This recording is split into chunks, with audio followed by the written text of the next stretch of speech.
Hello छात्रों, नमस्कार। मैं एस पी तिवारी आज पुनः उपस्थित हूँ आप सबके बीच।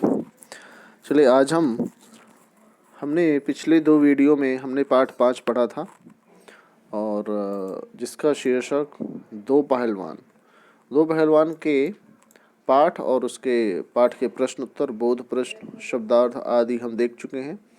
आज हम बात करने वाले हैं व्याकरण खंड की, और जो बुक है हमारी भाषा अभ्यास का जो व्याकरण खंड है वो आज हम डिस्कस करेंगे, बात करेंगे। चलिए आइए शुरू करते हैं। पाठ 5 में क्या है व्याकरण में, ये चलिए पहला प्रश्न है आपके सामने। पाठ दो पहलवान में से दो व्यक्तिवाचक और जातिवाचक संज्ञा छांट कर लिखिए।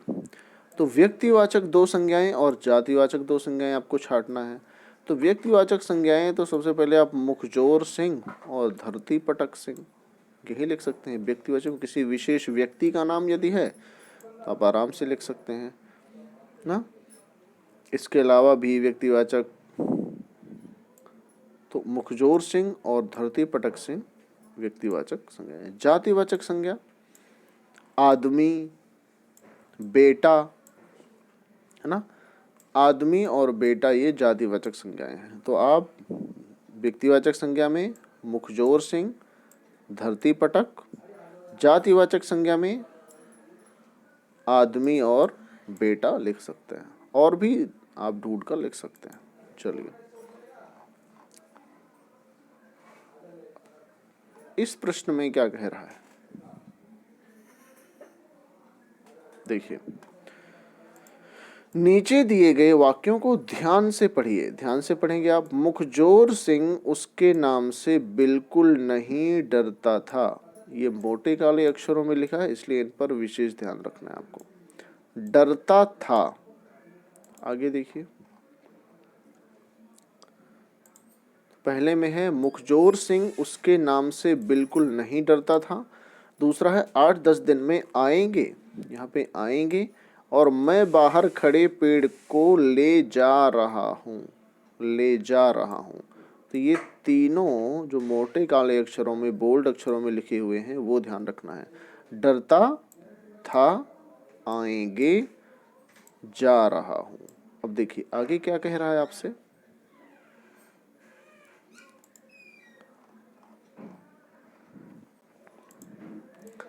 अब लिखिए कि इन वाक्यों में काम हो रहा है, हो चुका है या होगा।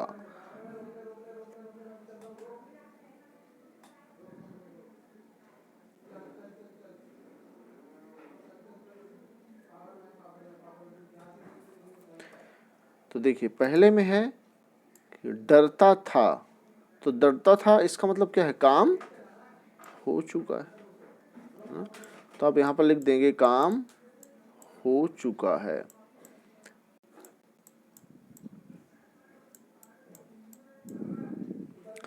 काम हो चुका है।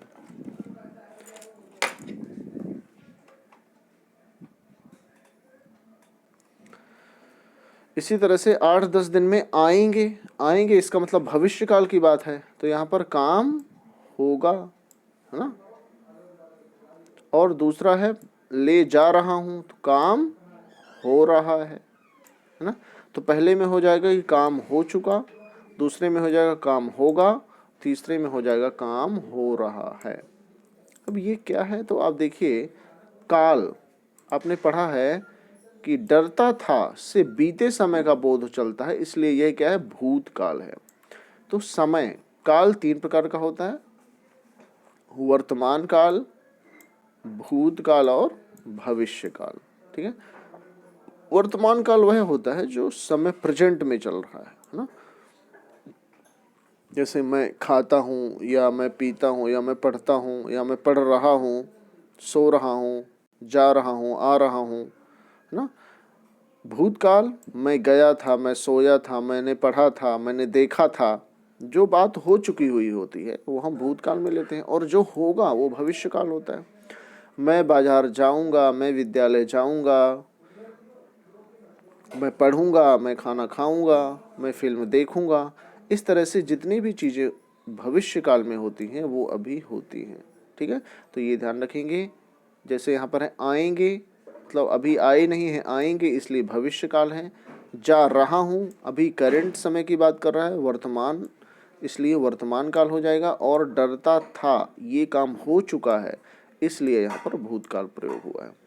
तो कहने का तात्पर्य यह है कि जो काम हो चुका है भूतकाल, जो काम हो चुका है भूतकाल, जो काम होगा भविष्यकाल, और जो काम हो रहा है वर्तमान काल, ये आपको ध्यान रखना है। ठीक है, चलिए आगे देखते हैं। अब आ गई बात वर्तमान काल, भूतकाल और भविष्य काल वाक्य अपनी ओर से बनाकर लिखिए। अब यहाँ पे शब्द है और का अर्थ क्या है? तरफ, आप अपनी तरफ से। ठीक है, और एक शब्द क्या होता है? और। देखिए, एक मात्रा से अर्थ बदल जाता है। और मतलब तरफ, और मतलब उसके साथ में। जैसे राम और श्याम बाजार जा रहे हैं ना, राम और मोहन पढ़ रहे हैं, गीता और सीता खेल रही हैं। तो जिसमें दो मात्राएं लगी हों उसका उच्चारण और दो लोगों के बीच के लिए होता है। और तरफ, और, यदि एक मात्रा है यहाँ पे तो और मतलब तरफ, एक व्यक्ति के लिए। तो अपनी ओर से लिखिए मतलब स्वयं बनाकर लिखिए। चलिए, तो वर्तमान काल क्या होता है? जो काम अभी हो रहा है। तो मैं वीडियो देख रहा हूँ, ये हो गया वर्तमान काल। मैं हिंदी पढ़ रहा हूँ, आप जब ये वीडियो देख रहे हैं तो उसी समय ये काम आप कर रहे हैं कि नहीं कर रहे हैं? जो उस समय आप काम कर रहे हो ये वर्तमान काल की श्रेणी में आ जाएगा। अब देखिए, इन्हीं यदि भूतकाल में लिखें, मैं वीडियो देख रहा था, भूतकाल में हो गया। मैं हिंदी पढ़ रहा था, ये भूतकाल हो गया, क्योंकि दोनों काम आप कर चुके हैं, पढ़ रहे थे। इसी को भविष्य काल में आप बनाएंगे तो मैं वीडियो देखूंगा, मैं हिंदी का वीडियो देखूंगा, मैं हिंदी पढ़ूंगा, मैं खाना खाऊंगा, मैं बाजार जाऊंगा। तो ये तो वर्तमान काल जो काम आप कर रहे होते हैं, भूतकाल जो काम आप कर चुके होते हैं, भविष्यकाल जो काम आप करेंगे। तो ये 6 सेंटेंस आप स्वयं बनाएंगे, बनाकर आप हमें दिखाएंगे यदि आपके पास नोटबुक और पेंसिल है तो, वरना आप मम्मी पापा को सुनाएंगे। चलिए, और बताएंगे कि वर्तमान काल क्या होता है, भूतकाल क्या होता है, भविष्यकाल क्या होता है। चलिए आगे देखते हैं। अब आपको बताना है कि नीचे दिए गए वाक्यों में प्रयुक्त काल लिखिए। प्रयुक्त का मतलब जो काल प्रयोग हुआ है, जो काल इसमें आया है। वो बच्चों ने फिल्म देखी, तो आप ही बताइए, बच्चों ने फिल्म देखी का मतलब देख चुके हैं कि नहीं, कि देखेंगे अभी? देखी मतलब देख चुके हैं, इसलिए यहाँ पर कौन सा काल हो जाएगा? भूतकाल। एक बात और ध्यान देने वाली होती है, अधिकतर बच्चे क्या करते हैं, भूत में ये छोटा ऊ की मात्रा कर देते हैं, जो कि क्या है, गलत है। आपको भूत में ध्यान रखना है, बड़ी ऊ की मात्रा ही करनी है। ठीक है, तो भूतकाल पहले में हो जाएगा भूतकाल। माउस में राइटिंग उतनी अच्छी नहीं आ पाती, इसलिए अन्यथा नहीं लेंगे, सॉरी फॉर दैट। तो पहले का हो गया भूतकाल, देखी मतलब देख चुके हैं इसलिए भूतकाल, स्पेलिंग गलत नहीं करेंगे।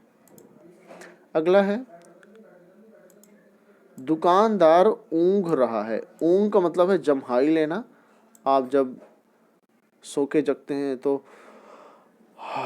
इस तरह से करते हैं ना, वही है जम्हाई लेना, ऊँघना। ठीक है, तो दुकानदार ऊँघ रहा है, इसका मतलब अभी अभी ऊँघ रहा है, तो क्या हो जाएगा? वर्तमान काल। तो आपको लिखना कैसे है, ये आपको ध्यान में रखने वाली बातें हैं। वर्तमान, तो ये हो जाएगा वर्तमान काल। चलिए अगला देखते हैं। तीसरा, बिल्ली सारा दूध पी गई। पी गई तो इसका मतलब भूतकाल की बात हो गई, तो हो जाएगा भूतकाल। ठीक, हो गया भूतकाल। अगला, कल बारिश होगी, अभी हुई नहीं है, होगी। किसकी बात कर रहा है? भविष्य काल की, तो हो जाएगा भविष्यत काल। आप भविष्यत काल भी लिख सकते हैं और भविष्य काल भी लिख सकते हैं, ठीक है। तो या तो आप भविष्य और आप ता भी जोड़ देंगे तो कोई भी प्रॉब्लम नहीं, भविष्यत काल, या आप इसे हटा भी देंगे, केवल इतना भविष्य काल भी लिखेंगे तो भी चलेगा।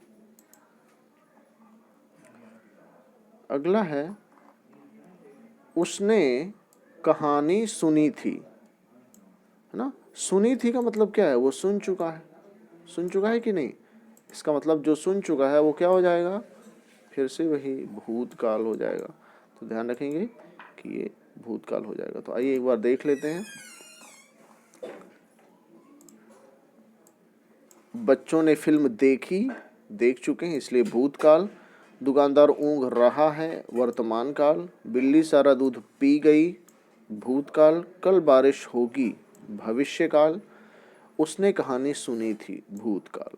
ठीक है, तो इस तरह से आप इन्हें कर सकते हैं। चलिए अगला देखते हैं। नीचे दिए गए शब्दों को उनके अर्थ से मिलाइए। चलिए देखते हैं। प्रशंसा का अर्थ क्या है,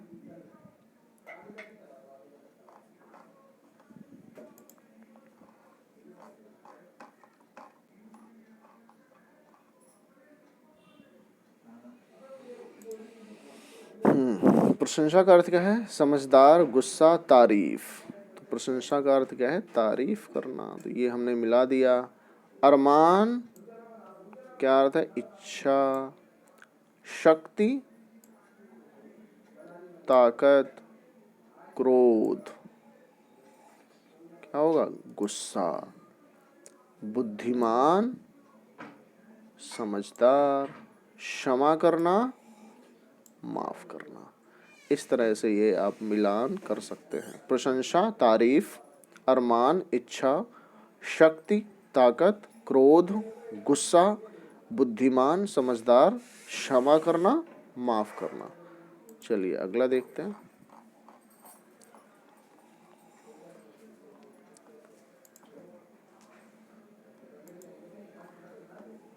प्रश्न है, नीचे दिए गए शब्द जोड़ों से वाक्य बनाइए। अच्छे अच्छे, तो इनसे वाक्य बनाने हैं। सुन सुनकर, सच सच, ना। तो आप ये वाक्य प्रयोग स्वयं करेंगे। वाक्य प्रयोग करके यदि आपके पास नोटबुक पेंसिल है तो आप लिखकर दिखाएंगे क्लासरूम ऐप के माध्यम से, ठीक है। अब जैसे हमें वाक्य बनाना है तो अच्छे अच्छे, हमें अच्छे अच्छे पकवान बनाना सीखना चाहिए। पकवान का मतलब क्या है, अच्छे अच्छे आइटम खाने के। सुन सुनकर, सुन सुनकर हम बहुत सारी चीज़ें सीख सकते हैं। सच सच, हमें हमेशा सच सच बोलना चाहिए। इसके अलावा भी आप अपने विचार के अनुसार इनसे वाक्य बना सकते हैं। अच्छे अच्छे, सुन सुनकर और सच सच। चलिए अगला देखिए। नीचे दिए गए सर्वनाम शब्दों पर घेरा लगाइए। तो सबसे पहले आपको ये ध्यान रखना है कि सर्वनाम लिखा कैसे जाता है ना। चलिए, नीचे दिए गए शब्दों में सर्वनाम शब्दों पर घेरा लगाइए। वह हमारा खजूर का पेड़ उखाड़ कर भाग गया। अब बताइए सर्वनाम क्या होता है, संज्ञा के स्थान में प्रयोग किए जाने वाले शब्दों को सर्वनाम कहते हैं। ठीक है, वह यहाँ पर जो प्रयोग हुआ है वो किसके लिए हुआ है, धरती पटक सिंह के लिए। धरती पटक सिंह क्या है, एक संज्ञा शब्द है। तो संज्ञा के स्थान में क्या प्रयोग हुआ है, और हमारा किसके लिए प्रयोग हुआ है, ये मुखजोर सिंह की तरफ से प्रयोग हुआ है।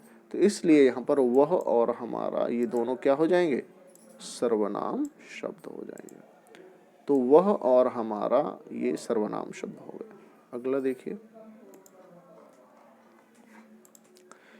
तुझे मैं अभी नदी में फेंक कर आता हूँ। तुझे, तुझे का प्रयोग किसके लिए हुआ है, मुखजोर सिंह के बेटे के लिए, और मैं मुखजोर सिंह, इसलिए ये दोनों शब्द क्या हैं, सर्वनाम शब्द हैं, तुझे और मैं।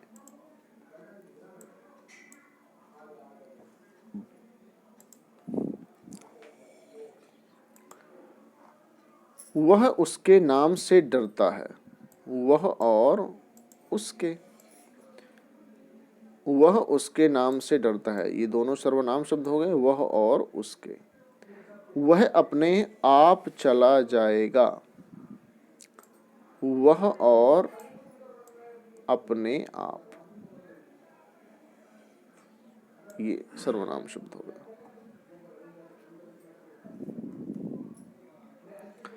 वह अपने आप चला जाएगा, ठीक है। चलिए एक बार देख लेते हैं।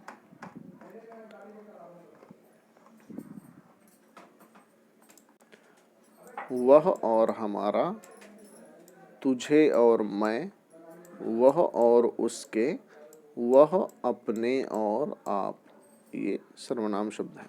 चलिए आगे चलते हैं। अगला प्रश्न है, नीचे दिए गए शब्दों में सही जगह बिंदु लगाकर दोबारा लिखिए। क्या करना है आपको? दोबारा लिखना है बिंदु लगाकर। ये जगह दी गई है, यहाँ पर आपको दोबारा लिखना है।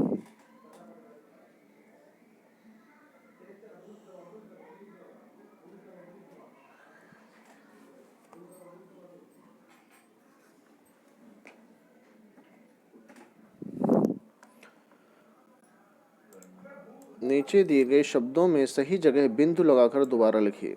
एक बात ध्यान देने वाली विशेष बात होती है जो मैं आपको बताना चाहता हूँ कि अधिकतर क्या होता है कि बच्चे गलत जगह पर बिंदु लगा देते हैं। तो आपको ये ध्यान रखना है कि बिंदु चंद्र बिंदु लगाना किसके ऊपर है। जैसे यहाँ पर है डका, डका में एक शब्द जब आपको बिंदु लगाना है तो किसके ऊपर आप लगाएंगे? ड के ऊपर, तो शब्द बन जाएगा डंका। तो ये ध्यान रखेंगे प्रॉपर ड के ऊपर ही लगना चाहिए। शात तो किसके ऊपर बिंदु लगेगा? शाह के ऊपर, तो हो जाएगा शांत। प्रशंसा में किसके ऊपर लगेगा? शाह के ऊपर, तो हो जाएगा प्रशंसा। ये दंगल में दा के ऊपर, तो प्रॉपर आप दा के ऊपर लगाएंगे, ये ध्यान रखेंगे। इधर उधर नहीं लगाएंगे, दा और गा के बीच में नहीं लगा देंगे, नहीं तो कंफ्यूजन हो जाएगा, ठीक है। चलिए आगे देखते हैं। कधे तो हो जाएगा कंधे, किसके ऊपर? का के ऊपर। तुरंत में रा के ऊपर, तो हो जाएगा तुरंत, ठीक है। तो डंका में डा के ऊपर बिंदु, प्रशंसा में शा के ऊपर बिंदु, शांत में शा के ऊपर बिंदु, दंगल में दा के ऊपर बिंदु, कंधे में का के ऊपर बिंदु, तुरंत में रा के ऊपर बिंदु। तो प्रॉपर रा के ऊपर ही बिंदु लगाएंगे, ठीक है, इधर उधर नहीं लगाएंगे। चलिए अब प्रश्न है, सही जगह पर आपको लगाना है चंद्र बिंदु। चंद्र बिंदु का अर्थ अनुनासिक। तो ये देख लो, माँ, माँ में कहाँ पर लगेगा? ये तो हो गया शब्द माँ, ठीक है, ये चंद्र बिंदु लग गया। कहा तो चंद्र बिंदु कहाँ हो जाएगा? कहाँ। पाव, पाँव। संभालते तो संभालते, सा के ऊपर हो जाएगा। आएंगे तो आएंगे, ए के ऊपर हो जाएगा। आंगन तो आ के ऊपर, आंगन, ठीक है। माँ, कहाँ, पाँव, संभालते, आएंगे, आंगन, ठीक है। तो ये माँ में माँ के ऊपर, कहाँ में हा के ऊपर, पाँव में पा के ऊपर, संभालते में सा के ऊपर, आएंगे में ए के ऊपर, आंगन में आ के ऊपर।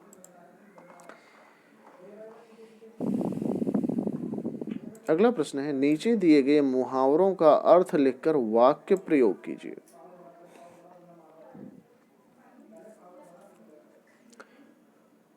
नीचे दिए गए मुहावरों के अर्थ लिखकर वाक्य प्रयोग कीजिए। होश उड़ जाना,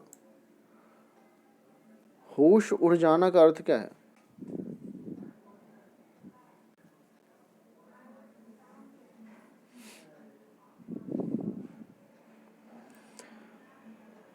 होश उड़ जाना का अर्थ है डर जाना, है ना।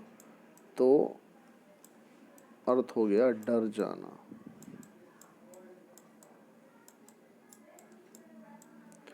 सर्कस में छोटे बच्चे को एक रस्सी में चलते देखकर मेरे होश उड़ गए। तो होश उड़ जाना अर्थात डर जाना। इस तरह से आप यहाँ पर वाक्य स्वयं बना सकते हैं अपनी इच्छा से। आपको यदि अर्थ समझ में आ जाएगा तो आप वाक्य बना लेंगे। तो होश उड़ जाना का अर्थ क्या है? डर जाना। अगला देखिए, करारा जवाब देना।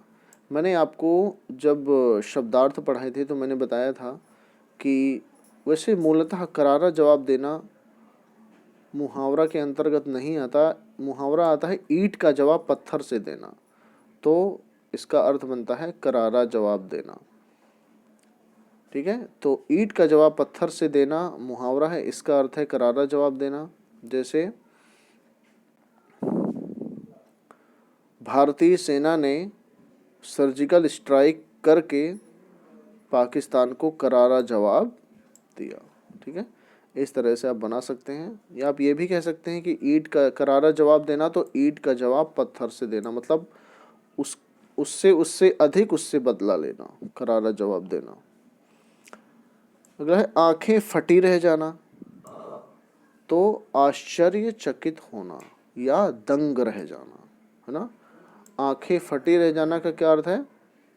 आश्चर्यचकित होना। आश्चर्य,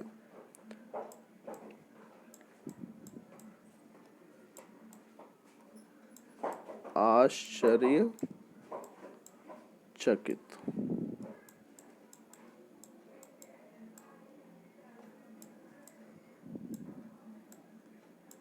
आश्चर्यचकित होना, आश्चर्यचकित होना।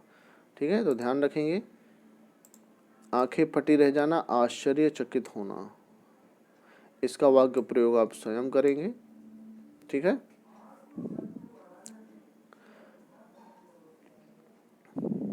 अगला है नाम डुबोना। नाम डुबोना का अर्थ क्या है? इज्जत गंवाना।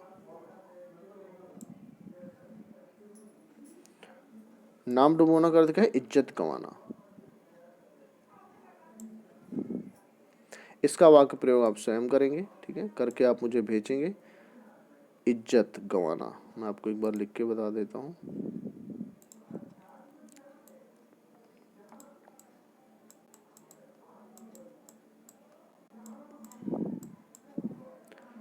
इज्जत गंवाना।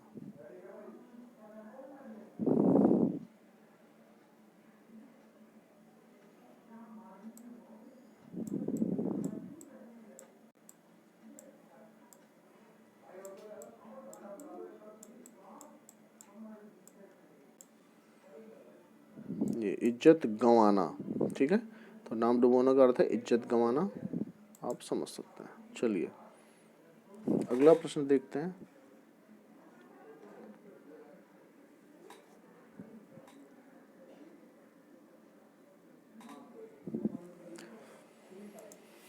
नीचे दिए गए वाक्यों में मोटे काले शब्दों की जगह सही मुहावरों का प्रयोग करते हुए वाक्य दोबारा लिखिए। क्या करना है? वाक्य दोबारा लिखना है मुहावरों का प्रयोग करते हुए। ठीक है, अभी अर्थ सामान्य भाषा में दिया गया है, आप इसे मुहावरे में बदलेंगे। धरती पटक सिंह ने मुखजोर सिंह को हरा दिया। तो वाक्य क्या बनेगा? धरती पटक सिंह ने मुखजोर सिंह के दांत खट्टे कर दिए। दांत खट्टे करने का अर्थ क्या है? हरा देना। ठीक है, तो सेंटेंस बनेगा धरती पटक सिंह ने मुखजोर सिंह के दांत खट्टे कर दिए। ठीक है, ये सेंटेंस बनेगा। अगला है वह डर के मारे पिछले दरवाजे से भाग गया। भाग गया,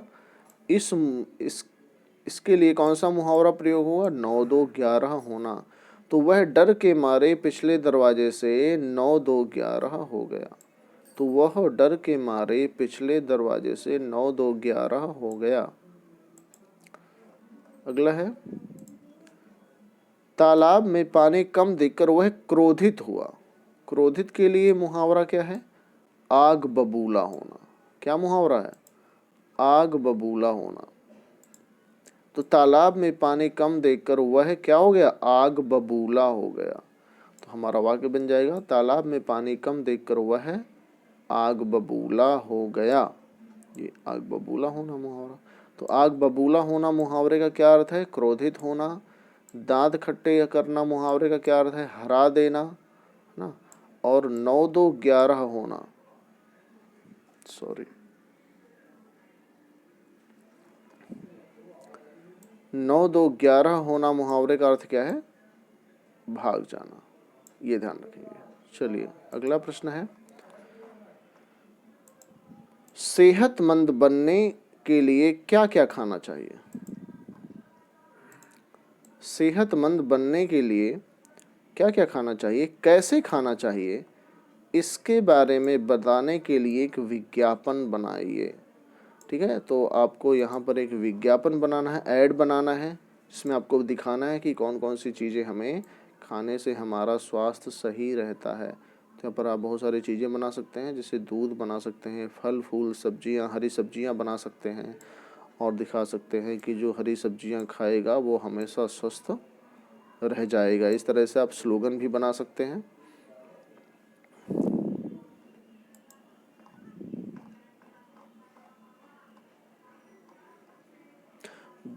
इस तरह से जो संतुलित भोजन करेगा वह स्वस्थ हमेशा रहेगा, इस तरह से आप स्लोगन भी डाल सकते हैं। और आप ये बना करके, विज्ञापन बना करके आप हमें भेजेंगे, तो ये विज्ञापन आपके लिए गृह कार्य है। तो छात्रों इतना ही, और आज हमारा पाठ 5 पूरा होता है। ठीक है, धन्यवाद, और पढ़ते रहें। इसके बाद हम यूनिट टेस्ट लेंगे। यूनिट टेस्ट से पहले आपको किस प्रकार यूनिट टेस्ट देना है मैं वो आपको बताऊंगा। आप पढ़ते रहिए, जो भी प्रश्न समझ में ना आए आप पूछ सकते हैं। आज हमारा यहाँ पाठ 5 पूरा होता है। चलिए फिर मिलेंगे नई वीडियो के साथ, अगले पाठ के साथ, जो हमारा पाठ 6 है, नदी यहाँ पर। एक कविता है, बहुत अच्छी कविता है, ज्ञानवर्धक कविता है, प्रेरणादायक कविता है, तो हम पढ़ेंगे उसके बारे में। चलिए पढ़ते रहिए। पाठ 5 हमारा पूरा होता है। पाठ 1 से लेकर पाठ 5 तक का रिवीजन, पुनरावृत्ति आप करते रहिए, और फिर हम एक एक करके रिवीजन भी करेंगे, देखेंगे कि आपने कितनी तैयारी की है। तो चलिए आज इतना ही। ठीक है, पढ़ते रहिए, मुस्कुराते रहिए। नमस्कार।